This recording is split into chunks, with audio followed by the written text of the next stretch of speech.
La plupart d'entre nous connaissent déjà l'expression « c'est en forgeant qu'on devient forgeron ». Bien sûr, ce qui fonctionne pour le consommateur ordinaire s'applique également au monde de la science. Les essais et les expériences sont essentiels pour tester les nouvelles technologies, déchiffrer les processus naturels et vérifier les théories. Si certaines expériences menées par des chercheurs nous ont déjà permis d'atteindre certains jalons de notre époque, d'autres tests scientifiques se sont soldés par de véritables catastrophes. Nous allons maintenant vous montrer quelles sont les 10 expériences douteuses qui ont finalement mal tourné. Avant de commencer, n'oubliez pas d'appuyer sur le bouton j'aime et d'activer la cloche de notification pour recevoir d'autres vidéos. Et restez jusqu'à la fin pour découvrir l'une des expériences scientifiques les plus étranges de l'histoire moderne. Vous ne voudrez pas la manquer. Mon enfant, le chimpanzé. Vous avez certainement entendu parler de cas passionnants où des enfants ont grandi seuls parmi des animaux, en pleine nature, alors que ces personnes, loin de toute civilisation, adaptaient les comportements les plus divers de leurs contemporains animaux. Le psychologue Winthrop Niles Kellogg s'est demandé au début des années 1930 comment un tel scénario pouvait fonctionner dans l'autre sens. Pour cette raison, il a amené un bébé chimpanzé nommé Gua dans sa maison, où vivait également la femme de Winthrop et son petit-fils Donald. Pour vérifier si le jeune singe adopterait des comportements humains, ou même s'il se prendrait pour un être humain, Gua et Donald ont été élevés de la même manière. En plus de la vie quotidienne ordinaire, le couple et leurs enfants mal assortis ont mené une vaste série d'expériences scientifiques. Entre autres, la compréhension du langage, la capacité à résoudre des problèmes, les réactions à la stimulation physique et la dextérité manuelle ont été testées. S'il semblait au départ que Gua faisait des grands progrès, il est apparu au bout de quelques semaines que le chimpanzé ne changeait pas ses instincts et ses comportements ancestraux malgré toutes les influences extérieures. De nos jours, nous comprenons tous que les chimpanzés ne sont pas des animaux avec lesquels il faut jouer. Ils peuvent être incroyablement puissants, même à un jeune âge. Amener un tel animal près d'un enfant, c'est s'attirer des ennuis. Bien que rien ne semble avoir mal tourné dans ce cas précis, des centaines de cas de chimpanzés qui se sont déchaînés sur des humains ont été signalés ces dernières années. Cette expérience semble avoir été très intéressante, mais malheureusement, elle n'a pas donné les résultats espérés par le médecin. Il se trouve donc que l'expérience inhabituelle a pris fin au bout de 9 mois et que le singe a quitté la famille. Alors que l'on aurait pu croire au départ que l'essai était totalement infructueux, un examen plus approfondi a révélé que ce n'était pas le cas. L'expérience s'est tout simplement déroulée de manière complètement différente de ce qui était prévu. En fait, ce n'est pas le chimpanzé Gua, mais le petit Donald, qui a subi des changements inattendus au cours de l'expérience. Ainsi, au lieu de développer des compétences linguistiques humaines de base, le garçon a commencé à imiter les sons de son contemporain poilu. Monster Study.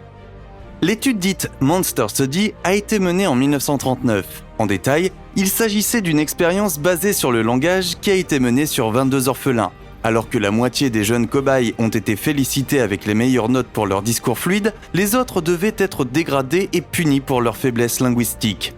Les effets psychologiques négatifs de l'étude des monstres sur certains des orphelins ont entraîné de graves troubles mentaux dans leur vie d'adulte. Certains participants ont même été tellement marqués par les conséquences de l'expérience qu'ils ont lutté contre des problèmes de langage jusqu'à la fin de leur jour. L'expérience a d'ailleurs reçu le surnom peu glorieux de The Monster Study, car l'utilisation de petits orphelins comme objet de test a été classée comme inhumaine. Toutefois, cela ne s'est produit que plus tard. Pendant la mise en œuvre, la fameuse Monster Study a été gardée top secrète. Il est incroyablement malheureux pour ces petits orphelins d'avoir été soumis à une telle situation. Ce qui est encore plus inquiétant, c'est que le test a été gardé secret. Il va de soi que, si les chercheurs ont gardé une telle expérience secrète, ils savaient qu'il y aurait un scandale public. Et si cela est vrai, il y a de fortes chances que ces chercheurs savaient que ce qu'ils faisaient était mal. Mais ils ont tout de même poursuivi l'expérience. L'expérience nous a certainement fourni beaucoup d'informations précieuses, mais c'est une honte que ces pauvres enfants aient été soumis à une telle punition. David Reimer. Lorsque David Reimer avait 6 mois, on lui a diagnostiqué une malformation des parties inférieures. L'opération qui s'ensuit pour corriger le problème échoue cependant et l'appendice du petit enfant est irrémédiablement endommagé. Sur les conseils du scientifique John Money, les parents du garçon décident de faire subir à David une opération de changement de sexe et de l'élever désormais comme une fille nommée Brenda. Lorsque l'enfant a atteint la puberté, il a également été traité avec des hormones féminines. Comme David avait un frère jumeau identique nommé Brian, John Money a vu dans l'histoire de l'enfant l'occasion de réaliser un test scientifique révolutionnaire. Il voulait utiliser cette affaire pour prouver que l'identité sexuelle d'une personne est uniquement déterminée par l'éducation qu'elle a reçue dans son enfance. Alors que Money décrit Brenda dans ses remarques comme une fille tout à fait normale et heureuse, son entourage l'aperçoit comme un enfant profondément triste. À l'âge de 14 ans, David découvre enfin qu'il est né garçon. Désormais, il reprend son nom de naissance, David, et subit quelques interventions qui font de lui un homme physiquement. Mais David n'a plus jamais été vraiment heureux dans sa vie. Après la mort de son frère jumeau, la séparation avec son épouse et la perte de son emploi, David Reimer s'est donné la mort à l'âge de 38 ans. Bien que le sujet soit un peu tabou de nos jours, des cas comme celui-ci expliquent certainement pourquoi il est important d'attendre et de s'assurer que les enfants sont d'un âge raisonnable et sain d'esprit avant de prendre des décisions qui bouleversent leur vie en matière de genre. L'expérience de la prison de Stanford. L'expérience de la prison de Stanford est l'une des expériences psychologiques les plus controversées du passé. À l'époque, en 1971, 24 étudiants ont été répartis entre gardiens et prisonniers afin de simuler le plus fidèlement possible la vie quotidienne en prison dans le sous-sol de l'université de Stanford. Cependant, l'expérience n'a pas tardé à déraper. Afin de maintenir la discipline dans la prison de fortune, le groupe de gardiens a pris des mesures de plus en plus draconiennes. Les détenus se sont vus refuser l'accès aux toilettes. À la place, ils devaient se soulager dans des seaux dans leurs cellules. À leur tour, plusieurs prisonniers étaient entassés dans un espace très réduit dans les cellules correspondantes. Les gardiens ont réprimé une rébellion des prisonniers à l'aide d'extincteurs et les détenus ont ensuite été dépouillés de leurs lits et de leurs vêtements. Les gardiens étant de plus en plus sadiques et plusieurs prisonniers ayant déjà souffert de troubles émotionnels, l'expérience de la prison de Stanford a dû être interrompue prématurément. Expérience sur la fièvre jaune. À la fin du XVIIIe siècle, la ville américaine de Philadelphie a été frappée par une grave épidémie de fièvre jaune qui a coûté la vie à des milliers d'habitants. Cependant, comme on ne connaissait pas encore en détail le mode de propagation de la maladie, le médecin Stubbins Firth a décidé de réaliser l'expérience la plus répugnante possible. Sur la base de ses observations, qui montraient que le nombre de cas de fièvre jaune était nettement plus élevé en été qu'en hiver, il a avancé la thèse qu'il ne s'agissait pas d'une maladie infectieuse, mais d'une infection favorisée par la chaleur et d'autres influences environnementales. Afin de prouver que la maladie n'était pas contagieuse, le médecin a commencé à consommer le vomi de son patient de diverses manières, y compris en le buvant. Comme il n'avait aucun symptôme grave à déplorer, il a vu sa théorie confirmée. S'il ne pouvait pas tomber malade en mangeant directement le vomi d'un patient, cela signifiait que la maladie n'était pas contagieuse, non ? Eh bien, pas exactement. Nous savons maintenant que la fièvre jaune est une maladie contagieuse et infectieuse grave. Comme elle est transmise par les moustiques, dont on sait qu'ils sont actifs principalement en été, la différence saisonnière dans l'incidence de la maladie peut également s'expliquer. Cependant, la raison pour laquelle Stubbins Firth n'a pas contracté lui-même la fièvre jaune au cours de son expérience reste un grand mystère. Certains pensent que c'est parce qu'il n'a consommé que des fluides corporels de patients à un stade avancé de la maladie, mais ce n'est qu'une théorie. Quoi qu'il en soit, une chose est sûre, ce médecin était un homme très étrange. Tosco. En 1962, un éléphant nommé Tosco reçoit 297 mg de LSD. Sans doute la plus forte dose de cette drogue hallucinogène jamais injectée à un être vivant. Mais comment peut-on avoir l'idée d'envoyer un pachyderme majestueux dans un trip aussi extrême ? Officiellement, le docteur Louis Joylon West et ses deux collègues testaient simplement les effets du LSD sur les éléphants. Pour l'éléphant, cependant, l'expérience devait se terminer de façon fatale. Après que la substance ait pénétré dans son corps, il a complètement perdu le contrôle de ses membres, s'est effondré et a fini par mourir. La conclusion cynique des scientifiques était simplement que les éléphants semblent très sensibles au LSD. TGN 1412. En 2006, un essai médical a été mené dans le but de révolutionner le traitement des maladies auto-immunes et du cancer du sang.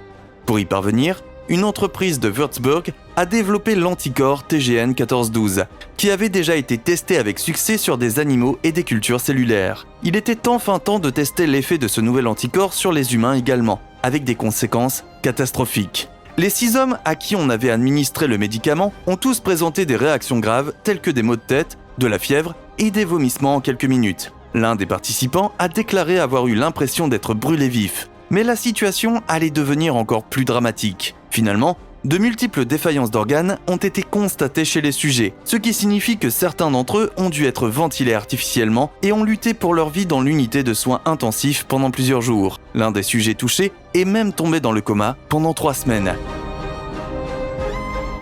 Expérience humaine sur la syphilis. Que font les scientifiques inhumains qui veulent tester les effets d'un médicament lorsqu'ils n'ont pas assez de volontaires pour le faire ? C'est exact. Ils infectent délibérément des centaines de personnes avec la maladie qu'ils étudient. C'est ainsi qu'entre 1946 et 1948, d'innombrables personnes au Guatemala ont été intentionnellement infectées par la syphilis afin d'essayer ensuite un traitement à la pénicilline. Bien qu'entre 1300 et 2000 personnes aient été infectées, seules 700 d'entre elles ont finalement été traitées. Dans les autres cas, on a simplement observé l'évolution de la maladie en l'absence de traitement. Au moins 83 personnes sont décédées au cours de cette série d'essais douteux. Il faudra toutefois attendre 2010 pour que les expériences sur la syphilis menées sur des humains au Guatemala soient rendues publiques. L'expérience de Milgram. L'expérience de Milgram, désormais mondialement connue, a été menée en 1961 pour prouver que les gens ordinaires obéissent à des ordres autoritaires même s'ils sont en contradiction avec leurs propres normes morales. Le point de départ de la série de tests était le suivant. Les cobayes se glissaient dans le rôle d'enseignants et devaient administrer des chocs électriques à leurs élèves, sur les instructions d'un responsable du test, s'ils donnaient une réponse incorrecte.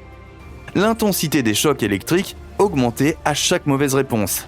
Ce que les enseignants chargés de déclencher les chocs électriques ne savaient pas, c'est que tous les expérimentateurs et les étudiants étaient des acteurs et que les chocs électriques ne sont pas réellement produits. En fait, 26 participants sont allés jusqu'à la tension maximale de 450 volts. Seuls 14 sujets ont interrompu l'expérience prématurément, tous les autres ayant terminé le test avec succès. MK Ultra. Quiconque pensait que les expériences humaines présentées jusqu'ici ne pouvaient être surpassées n'a probablement jamais entendu parler de MK Ultra. Il s'agissait d'un programme de recherche top secret de la CIA mené entre 1953 et le début des années 1970. Cette série complète d'expériences avait pour but de tester dans quelle mesure la conscience des gens pouvait être activement manipulée et contrôlée. À l'issue de cette expérience controversée, un sérum révolutionnaire a été mis au point, qui obligeait chaque personne à dire la vérité.